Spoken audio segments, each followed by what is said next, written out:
26 million Americans are bracing for impact. Hurricane Sandy lumbering up the East Coast and threatening to come ashore as an unprecedented superstorm.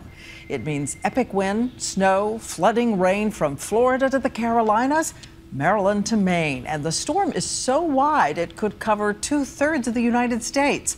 The fierce winds at the center cover an area almost the size of Texas. Our extreme weather team is in the storm zone tonight, and ABC's weather editor Sam Champion starts us off right now from Miami. Sam.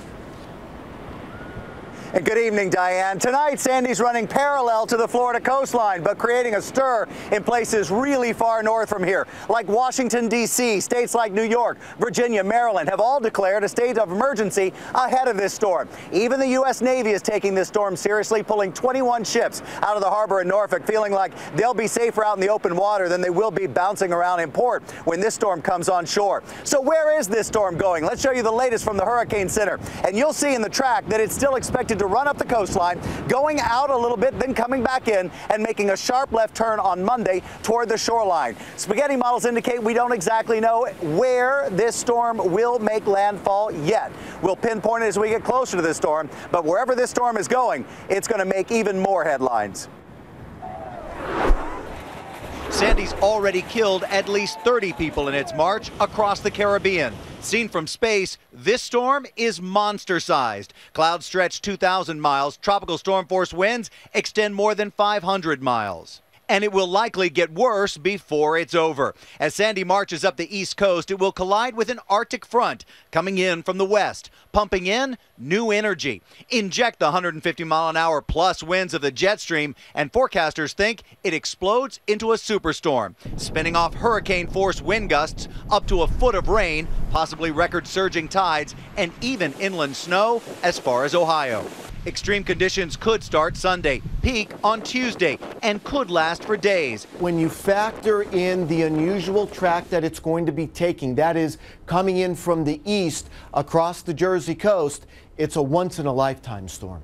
It's like combining the destructive power of Hurricane Irene, which did $14 billion in damage last year, with the punishing nor'easter of 2009 that brought catastrophic flooding. And then add in a freezing cold winter temperature all in one storm.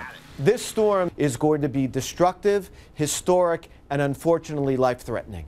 Another fear, the extreme coastal surge that's expected, anywhere from 4 to 10 feet. Areas like Washington, D.C. are already vulnerable to flooding, and because of the full moon Monday, which means higher than normal tides, places like Atlantic City could see a swamping 10-foot storm surge. That's also possible for New Jersey and New York, where evacuation orders may be enforced in coastal areas. Even New York City subways are at risk of flooding. Mayor Bloomberg says they may be closed as Sandy approaches. For more on the damage Sandy's already doing, we go up the Florida coast to my extreme weather team colleague, Ginger Z. Ginger? Sam, Cocoa Beach is known as one of the widest beaches in the state of Florida, but not tonight. It has been cut in almost half thanks to the pounding 10-foot breakers that have been coming in. They've had 60-mile-per-hour wind gusts, this all from a storm that's still 200 miles away. So if Sandy hasn't impressed you enough with that power, check out these hurricane facts. The average hurricane has enough energy to power the world 200 times over. And during its life cycle, it can unleash and release the same amount of energy as 10,000 nuclear bombs. This is only part of the fuel for that fire that could become the superstorm. It will interact with another trough from the northwest, this blocking system in Greenland, and inject itself from the mid-Atlantic to coastal New England. That's the area we're most concerned about, the area we find our Lindsay Davis in Seabright, New Jersey. That's right, Ginger. Along the Jersey Shore, emergency management officials are banking on sand dunes like this that they just moved into place today as the front lines of defense.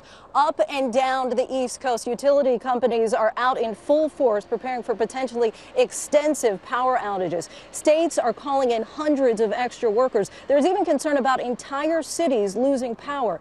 As for residents, they're getting ready in case they have to spend several days or even weeks in the dark, stocking up on essentials like flashlights and generators, which many stores sold out for in a matter of hours today. Some of the prices that normally would go for about $400, we saw them online for sale for $1,400. But generators are not the big concern in coastal areas like this. The big concern here is storm surge. Voluntary evacuations are already taking place in areas not far from here. Diane. All right, Lindsay, thank you so much. And our thanks to Ginger as well and Sam Champion. And Sam will be leading our extreme weather team as it tracks this storm 24 hours a day all weekend.